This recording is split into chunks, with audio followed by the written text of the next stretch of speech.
Summer is out, rainy season is in, and first on the list, Tiggalay Falls. 20 to 30 minutes ti biyahe manipod bangged, aging ga iti Tiggalay Falls iti San Marshal San Isidro Abra, ken sementado ti dalan.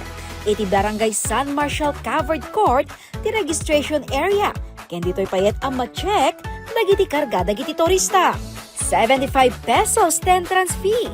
Libre dagito bing agtaw 29 years old agpababa, ken adamet discount dagiti senior citizen ken PWDs. EJ 60 pesos, mapan nito Tiggalay. EJ 15 pesos, mapamut ti barangay. For environment, kada amin eh. I-purchase me ti masapol ti barangay.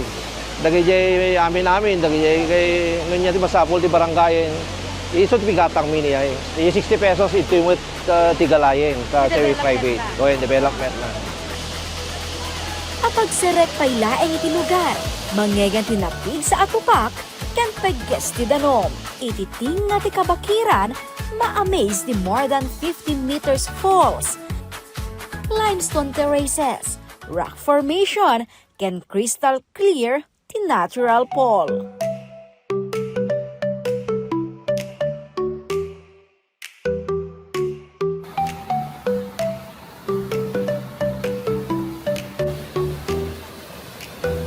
Ngem ka Solid North, apay kadi anaawagan ti Tiggalay Falls ti Risoor. Ito Tiggalay nga ibagbagada.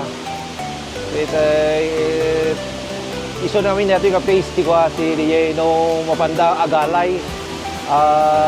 Sila kumagpadara da, ito yung place ti pag-aramidan na.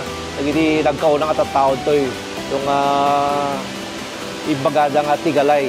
Tunggal mangrugin ti diretso anapig sa atudo.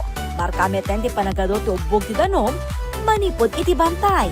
Nga iso, ti paggapuan ti danom ti Tiggalay Falls. 2014, idi na irugya ang mailukat daytoy ti publiko. Kentaw en 2022, idi narugyan ti panakadevelop ti lugar. Dakilo na iti native ti Tiggalay Falls. First, namuan dati San Marshal nga barangay. May kadwa, doon iti improvements nga may ti probinsya. Tapos kini parang pasimpada dito yung kalsada tayo, dati kaya nakalalas. Kasi di first time ko iti maid to awan pala dagito daddo mga cottages na. Kaya may di nagkuha kami kanya po mayore, na po Mayor Melpaksan. Dinevelop na wit amin dagito yung cottage, nagparami ti daduma-duma cottage, sa duma cottage, paglutuan kada CR, iti development na. Agupen kami met ti stores ditan. Dagi daddo mga ada store na ti barangay. May kanda met ti pesto data. Tapos di daddo mga tattaod toy mabunot dapay nga tumulong dito Tiggalay. Masweldoan da mo laeng. Kasi nararamidan na po mayor. Alain na di daddo mga tattao tumulong da dito nagtrabaho da ti Tiggalay. Masweldoan da mo lang. 500 pesos ti cottage fee, ngem adadagiti open tables a libre. But wait, there's more! Makita tayo tatta dito yung likodak, dato'y terraces falls. Wano na tukad-tukad na falls. Kaya yarig tayo, kaasping na, dahil yung aradjay kaparkan falls, nato na lang, dato'y basit, dagiti katukad na, basit, dagiti terraces na, pero agpadada nga gaputubog, dahil danom. And dato'y ayang ko tatta, iso dato'y tingato nga paset, iti Tiggalay Falls. Majority iti grupo da Janet nakapaminanon as subli ti Tiggalay Falls. Ken para kanyada, perfect ti lugar para ti barkada banding. Napintas ken maya nga umay pagpasyalan ti agbabarkada. So nga umay daydaywen ta napintas ti Tiggalay Falls. Sulit ka, 75 pesos. Solid mat po kasi napintas ti environment dati ko napintas ti danom dati na nalinaw ti danom ka nalamiis.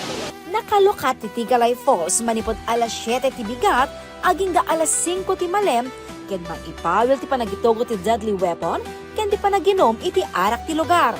Istrikto met ang may patungpal ti basura mo, tapon mo. 500 aging ga 1,000 katao ti bisita ti lugar, ken maipasigurado ti kinatalged. May kayo pasyarin di Tiggalay. First, asid dagunay na ito from Bangged to Tiggalay Falls. Then, I assure you, secure kayo kumain ito. Para ti adado nga impormasyon, mabalin a bisitaan ti Facebook page da. Ti turismo ti probinsya, ti maysa kadagiti itantandodo ti Solid North Party List, babaen kini Congresswoman Ching Bernos, amang pataod ti adu at trabaho, ken rangtay ti panagprogreso. A Solid North, anya pay laing ter orayem, baka sign daytoyen apasyarem ti Tiggalay Falls. Jessica Boreta, Balitang Solid North.